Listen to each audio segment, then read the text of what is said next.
Michael Cohen is sworn in to testify before the House Oversight and Reform Committee on Capitol Hill. From J Scott Applewhite, AP, Shutterstock. For much of the 2 weeks leading up to his public appearance on Capitol Hill, Michael Cohen sat in his Park Avenue apartment, a legal pad and pen in his hands, as he tried to formulate his opening statement. In the background, he would occasionally hear his name on the television, repeated with increasing frequency as the day of his public reckoning drew nearer. Eventually, he settled on something close to the scathing rebuke of former boss Donald Trump that he delivered Wednesday morning before the House Oversight Committee.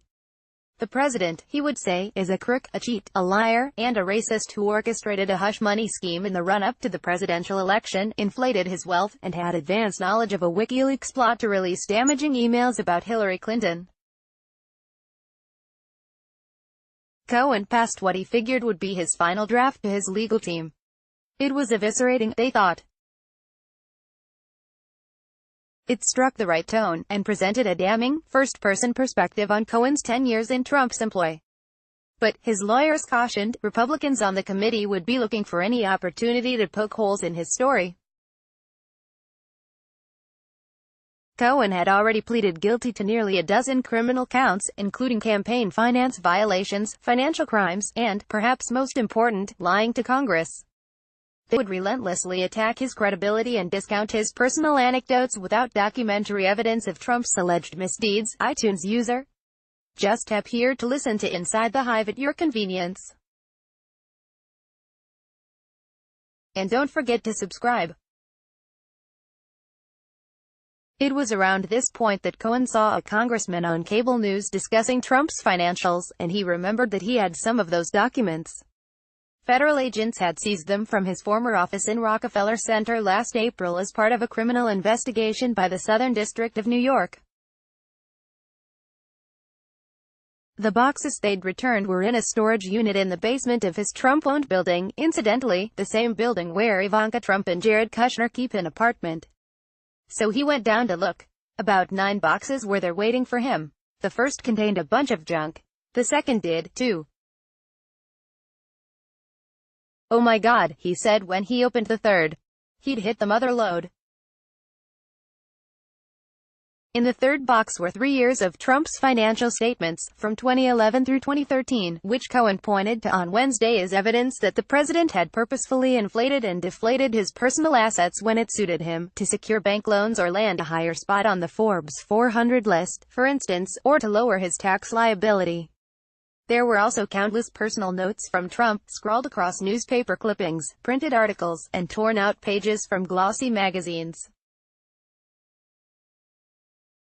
One note, written in Sharpie across an unflattering article, urged Cohen to call a reporter and threaten him with a lawsuit. Another, on a story prominently featuring Cohen, read simply, "Michael, enjoy this while it lasts." Other documents were potentially more damaging.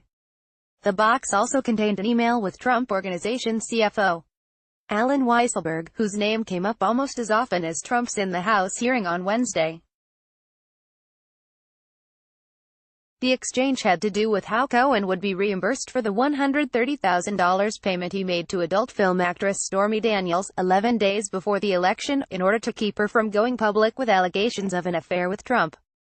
In his testimony before the Oversight Committee, Cohen alleged that Trump and Weisselberg had direct knowledge of the negotiations leading up to the payment, and, according to Cohen, a plan to reimburse him in 11 installments.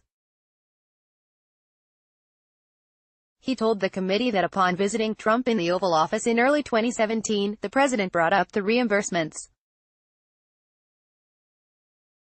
The checks were on their way, Trump said, but had been delayed because it takes time for his personal correspondence to make its way through the White House mailroom. Cohen went back to the bank where he had deposited the series of checks. Monday, he had a copy of one written in August 2017, 6 months into Trump's presidency, for $35,000, from Trump's personal bank account. It was marked with Trump's unmistakable signature. On Tuesday, as Cohen spent nearly 10 hours behind closed doors testifying in front of the Senate Intelligence Committee, another check came through from the bank. This one bore the signatures of Donald Trump Jr. and Weisselberg. Cohen added the evidence to his opening statement, and on Wednesday presented the House committee with slides of the checks, financial documents, and other documents he found in the boxes that he felt spoke to the president's character. The slides were shown in the hearing room and broadcast to millions of people around the world. Cohen's opening statement ran about half an hour, and kicked off a grueling, more than 5-hour congressional root canal into the depths of what Cohen knew about Trump's business dealings with Moscow, a phone call between Trump and Roger Stone regarding WikiLeaks, how Trump manipulated the value of his assets, and all the legal threats and payment schemes he facilitated in order to quash stories about everything from Trump's SAT scores to his alleged mistresses. Cohen also claimed that he had been in contact with Trump's legal team about his initial congressional testimony, which he later admitted in federal court was untrue.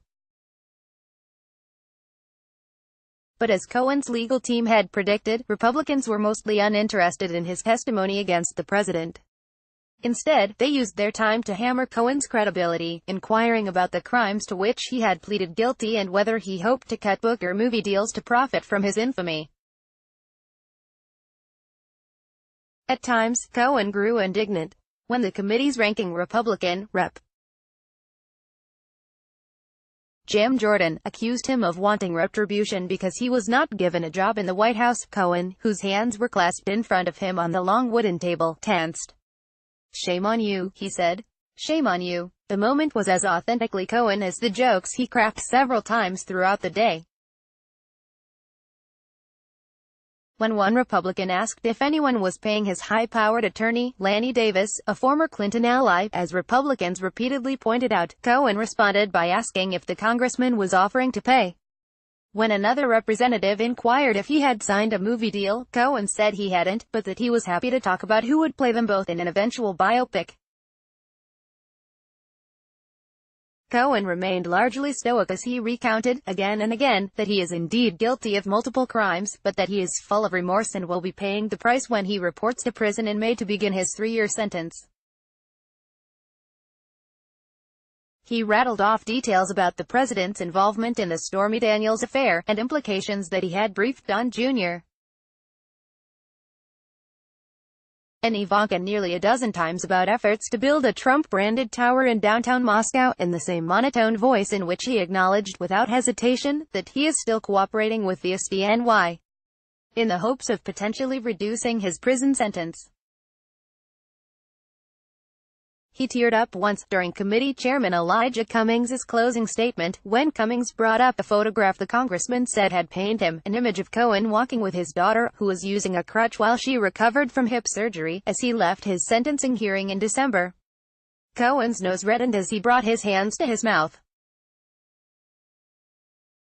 Throughout the hearing, Cohen had apologized to his children, his wife, and his family, who had wanted to be there on Wednesday. Cohen asked that they watch at home. He didn't want to have to worry about them, their safety, and the rhetorical punches they would watch him take. He had enough on his mind. By Wednesday evening, Cohen was back in his hotel room, exhausted. His lawyers were trying to prepare him for his final closed-door session on the Hill the following morning, but he was overwhelmed. His phone dinged and buzzed and rang off the hook. Friends checked in. Reporters called asking for juice. Everyone wanted to weigh in on how they thought he'd done that day. Cohen felt he had done what he needed to do, he told them, and was relieved to have it over with. One more left, most people told him. He could get through that. He had, after all, just endured one of the more public, messy, potentially legally consequential and history-making breakups in modern American political history. In a year and a half, he had gone from the man who told me he would take a bullet for Trump to the guy on Capitol Hill ready to aim and fire at his former boss. After his final hearing, Cohen will head back to New York for 2 months at home before he reports to prison on May 6. He has affairs to get in order. He wants to spend as much time with his family as he can.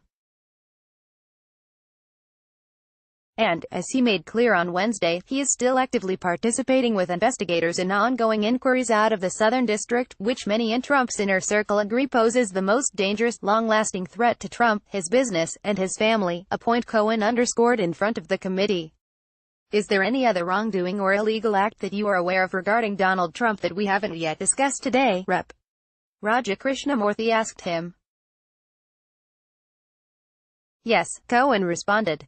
Those are part of the investigation that's currently being looked at by the Southern District of New York. More great stories from Vanity Fair. Inside the chilling final months at Theranos, Ivanka Trump, Americans want to pull themselves up by their bootstraps, just like me. Reading between Mueller's lines, is the story of Russian collusion hiding in plain sight? Bernie Sanders is already repeating some crucial 2016 mistakes. Look at these Oscar party photos. Looking for more? Sign up for our Daily Hive newsletter and never miss a story.